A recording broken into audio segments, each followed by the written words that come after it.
اگر آپ کا یہ سوال ہے کہ پی ٹی آئی کا بلہ کیوں غائب ہو گیا، یہی سوال آپ، یہ تو ویسے میرے خیال ہم تینوں کا ہی سوال ہوگا. تو میں تینوں کا پر اکٹھا جواب دے رہا ہوں.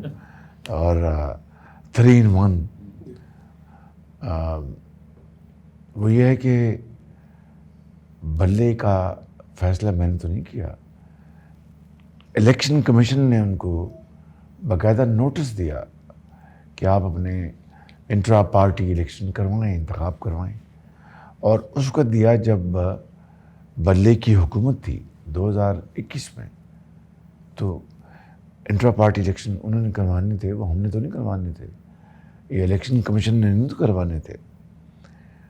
اور پھر اس کے بعد انہوں نے جس طرح انتہائی جلد بازی میں جو کچھ کیا، وہ اگر پی ٹی آئی کے مطابق، قانون کے مطابق تھا، تو سپریم کورٹ کی پروسیڈنگز تو لائیو کاسٹ کی گئی. وہاں پر ان کے وکلاء بجائے جھگڑا کرنے کے یا اونچی آواز میں بات کرنے کے ثبوت مہیا کرتے، جو کہ سپریم کورٹ کی چیف جسٹس اور ان کے بینچ میں ججز جس کا تقاضا کر رہے تھے.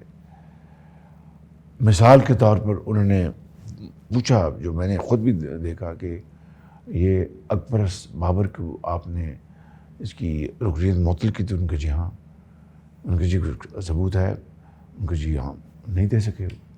اس طرح کے اور بھی. تو پوائنٹ یہ ہے کہ ثبوتوں کی بنا پر اور بینچ کو سیٹسفائی نہ کرنے کی بنا پر جو ڈاکومنٹ ثبوت مانگے گئے وہ انہوں نے مہیا نہ کیے، تو اس کا بلیم وہ ہمیں تو نہیں دے سکتے. وہ بلیم اسکوئرلی پی ٹی آئی کے وکلاء اور پی ٹی آئی کے اوپر ہے. ہمارے اوپر کس طرح ہو سکتا ہے؟ ہم اگر بلہ ملتا تو ہم بلے کو ہم اپنے بال سے اس کے 2-4 ٹکڑے کر دیتے الحمدللہ. تو یہ پوائنٹ یہ ہے کہ یہ پی ٹی آئی کو جواب دینا ہے کہ وہ کیوں نہیں لا سکے. جسٹ ایک فالو اپ کوشچن، جو پچھلے 8 سے 10 مہینوں میں جو حالات رہے ہم ساروں نے دیکھے، not focusing on one party, اس وجہ سے بھی آپ کو لگتا ہے کہ لوگوں کا اعتماد تھوڑا سا پورا کا پورا الیکٹرالل پروسیس کے اوپر کوئی اتنا زیادہ نہیں رہا؟ ہم نے دیکھا لوگ جمع کروانے جا رہے ہیں، کاغذات چھینے جا رہے ہیں، اور جنرلی وہ ایک حالات بن نہیں پا رہے. وہ بھی آپ کو ایک وجہ لگتی ہے؟ یہ جو کاغذات چھیننے کی بات ہے یا اس طرح کی بات جو آپ کر رہے ہیں، تو مجھے اس کا اب صحیح اندازہ نہیں کہ وہ اگر کہیں چھینے گئے ہیں، کیوں چھینے گئے ہیں. مجھے پر یہ بھی دیکھتے ہیں کہ کہیں کاغذ چھینے گئے وہ واپس بھی ہوئے، اگر کسی کے ریجیکٹ ہوئے، اس طرح کی بات. لیکن یہ بات میں آپ کو بلا خوف تردید کہہ سکتا ہوں کہ 2018 کے الیکشن میں جو ہماری پارٹی کے ساتھ کیا گیا، میاں نواز شریف جیل میں،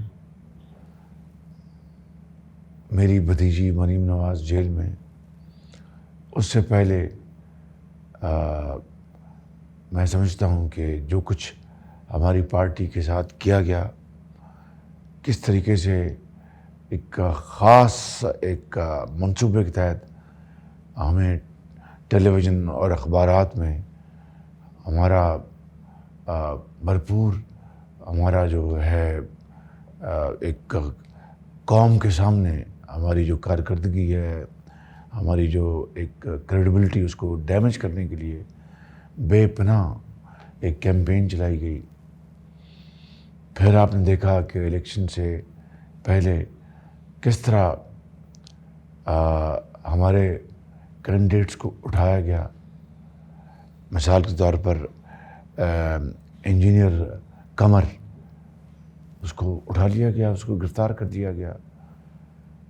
آپ نے دیکھا کہ کس طرح ہمارے جو پارٹی کے کینڈیڈیٹس تھے ان کو دھونس کے ساتھ ڈرا دھمکا کر، خاص طور پر جنوبی پنجاب میں ان کی جو پارٹی ٹکٹس واپس کروائی گئیں. ان کو پی ٹی آئی میں ان کو دوپٹہ پہن کے ان کو وہاں پر بھجوایا گیا. یہ سارا کچھ آپ نے دیکھا. پھر آپ نے یہ بھی دیکھا کہ جب اس کے باوجود بھی کام نہ بنا ہم کلیئر پنجاب میں ہماری میجورٹی آ رہی تھی الیکشن والے دن بھی، تو رات کو شام کو RTS بند کروایا گیا، جو پولنگ ایجنٹ سے ان کو نکالا گیا، دھکم پیل سے ان کو زبردستی نکال دیا گیا، پھر ٹھپے لگائے گئے.